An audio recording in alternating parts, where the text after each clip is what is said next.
All right, let's talk about the dark web. You've probably heard the name thrown around, and it usually sounds pretty scary, right? Like some hidden, mysterious corner of the internet. Well, today, we're going to demystify the whole thing. We're peeling back the layers and going beyond the myths. So let's just dive right in.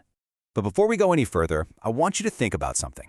Just for a second, consider all the websites you visit in a day, a week, a month. Google, YouTube, Amazon, all your favorites. How much of the entire internet do you think that covers? Like half? Most of it?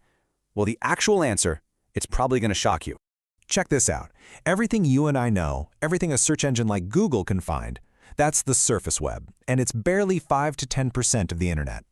The vast, vast majority, we're talking 90%, is something called the deep web. And then that teeny tiny little sliver, 0.01%, that is the dark web. It's almost nothing size-wise.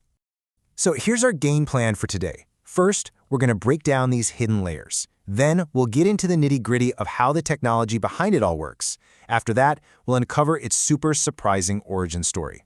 Then we'll look at the good and the bad, the tools and the dangers, and finally, we'll bust some of the biggest myths out there. Okay, first up, the internet's hidden layers. This is really the most important part to get right, because this is where almost all the confusion comes from. The go-to analogy here, and honestly it's a perfect one, is to think of the internet as a giant iceberg. The part sticking out of the water that everyone can see, that's the surface web. But the massive invisible chunk hidden underneath the waves, that's where things get interesting.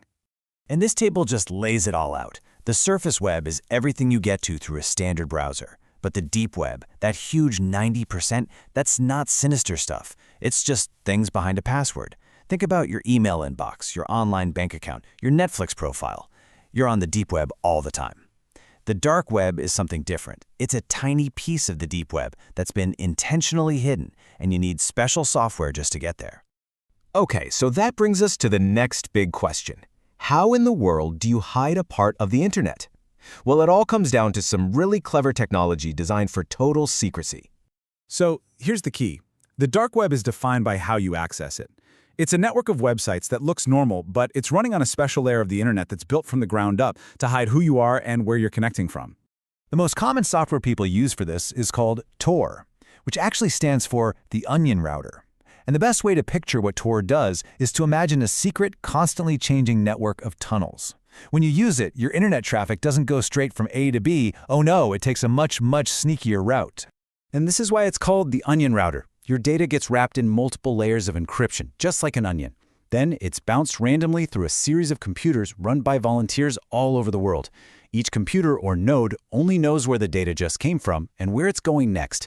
By the time it reaches the final website, the path is so scrambled that it's virtually impossible to trace it back to you. Your identity and location are completely hidden. All right, now for the part of the story that sounds like it's straight out of a movie. Where do you think this ultimate tool for online anonymity came from? Hackers? Anarchists? Nope, not even close. I'm not kidding. The technology that makes the dark web possible wasn't invented by some shadowy group. It was built by, of all people, the United States government. Here's how it happened.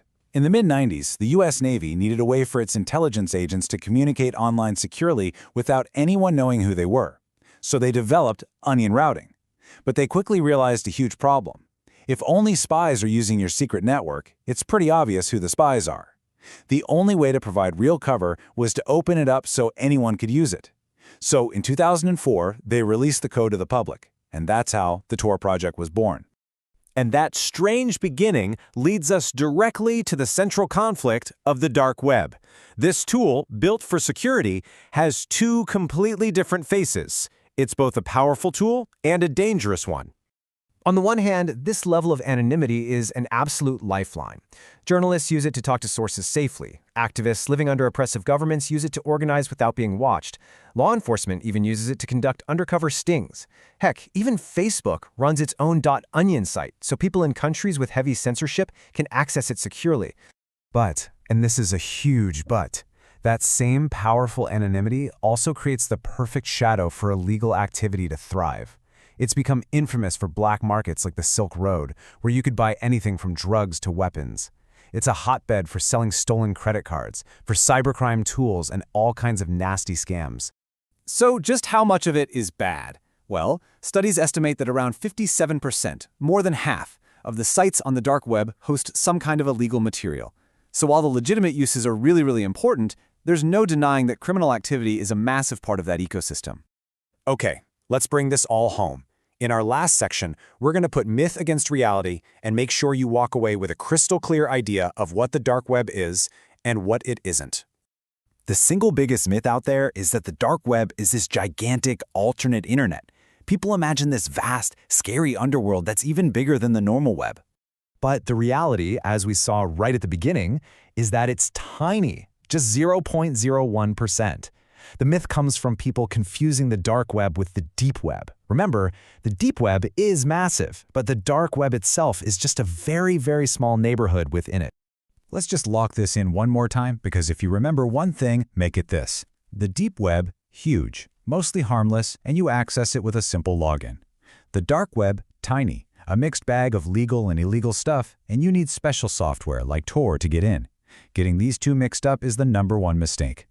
And while it might not be illegal to simply look at the dark web, it is definitely risky. It's like the Wild West. There are no rules. It's full of malware just waiting to infect your computer, countless scams, and frankly, you could easily stumble across some seriously disturbing or illegal content. You have to be incredibly careful. So the real takeaway is this. The technology itself, this whole idea of onion routing, isn't inherently good or evil.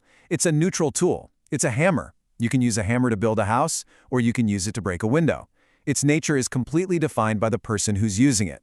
And that really leaves us with a final, pretty deep question to think about. In our world, where we live so much of our lives online, is total anonymity a fundamental human right we need to protect? Or is it just too dangerous of a threat? The whole debate around the dark web, it really boils down to that one question. Thanks for watching. Don't forget to like and subscribe for more How Meets History.